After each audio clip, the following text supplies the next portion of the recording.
Bienvenidos a En 5 Minutos, donde intentamos explicar de manera sencilla asuntos complicados. Más de 10 años de guerra civil en Libia. Un conflicto de intereses internos y externos. ¿Por qué inició este conflicto? ¿Por qué no se ha logrado resolver? ¿Y cuál es el panorama hoy en día? Empecemos con un poco de historia. Libia, en el Mediterráneo, es un país históricamente deseado por imperios y potencias. Tras su independencia en 1951, se descubrió que el país tenía suculentos yacimientos de petróleo y las empresas extranjeras se mudaron allí para explotarlos. En 1969 hubo un golpe de Estado, tras el cual estaba el general Muammar al-Gaddafi, quien instauró un mandato basado en el Islam y el socialismo. Su gobierno nacionalizó empresas petrolíferas, algo que no gustó mucho a Occidente. Gaddafi estuvo acusado de financiar terroristas, guerrillas o estados contrarios a Estados Unidos, y por todo ello, Washington impuso sanciones a Libia, lo que hizo a Gaddafi ceder tanto en la explotación de petróleo como en otros frentes. Luego, Washington y Trípoli se unieron durante años para luchar contra Al-Qaeda, y así vinieron unos años de estabilidad para el país. Entonces, ¿cómo inició esta cruenta guerra? En 2011 estalló la primavera árabe con demandas de cambio. Gaddafi había gobernado a base de violencia por décadas y con esa misma violencia se levantaron contra él milicias armadas en todo el país. La respuesta de Gaddafi fue sangrienta y la OTAN, alegando la protección a los derechos civiles, aunque muchos expertos apuntan a intereses más ligados al petróleo, inició una ofensiva militar y ayudó a los rebeldes a tomar el poder. Gaddafi murió en octubre de 2011 a manos de milicianos. Se esperaba que tras su violenta muerte llegaría la paz a Libia, pero lo peor acababa de empezar. ¿Por qué no se ha logrado resolver la guerra?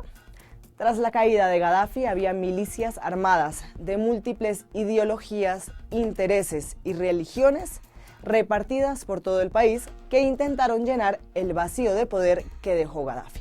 El país se dividió. Por un lado, en el este, en Tobruk, se atrincheraron los liberales con milicias que lucharon contra Gaddafi, agrupadas bajo el mando del general Khalifa Haftar.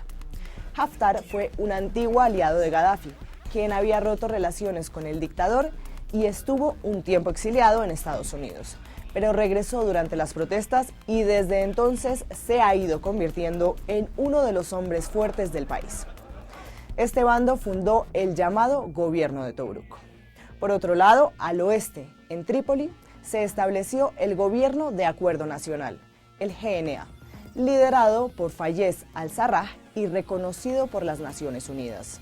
Además, en medio de la guerra también se levantaron células del autodenominado Estado Islámico, filiales de Al-Qaeda y otros grupos terroristas, así como etnias locales que luchan por el control del sur del país.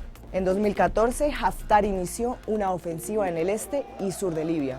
Luego, a pesar de los esfuerzos de diálogo internacionales, en 2019, Haftar llevó a cabo una sorpresiva ofensiva para tomar Trípoli, pero no logró hacerse con el poder, aunque eso sí, actualmente controla la mayor parte del territorio. El conflicto ha sido alimentado desde el extranjero. Múltiples países con intereses concretos han financiado armamento, entrenamiento militar o enviado mercenarios a los distintos bandos. Qatar y Turquía apoyan al gobierno de acuerdo nacional con base en Trípoli. Ankara incluso ha admitido públicamente haber enviado armas, drones, vehículos y aviones. Por su parte, Estados Unidos, Francia, Rusia, Egipto, Arabia Saudita y Emiratos Árabes Unidos apoyan al gobierno de Tobruk del general Haftar. A Rusia se le acusa de enviar mercenarios alineados con los intereses de Moscú, el grupo Wagner, aunque Moscú lo niega. Amnistía Internacional acusa tanto al gobierno de acuerdo nacional apoyado por la ONU como al gobierno de Tobruk de todo tipo de crímenes de guerra. ¿Y cuál es la situación ahora? La guerra se ha traducido en cientos de miles de desplazados, masacres, asesinatos sistémicos y violaciones en masa, y ha llevado a Libia a convertirse en un estado fallido. En octubre de 2020 se logró un alto al fuego con el compromiso de celebrar elecciones presidenciales el 24 de diciembre. Comicios que se tambalean sin una ley electoral clara. Entre decenas de candidatos está la del general Khalifa Haftar. sobre quien pesan un sinfín de acusaciones de violaciones a los derechos humanos. También se postuló Saif al-Islam, hijo de Muammar al-Gaddafi, buscado por la Corte Penal Internacional por crímenes contra la humanidad, aunque su candidatura fue anulada. Diferentes ONG acusan a la ONU de hacer la vista gorda de los crímenes cometidos por bando y bando con tal de llevar a cabo las elecciones.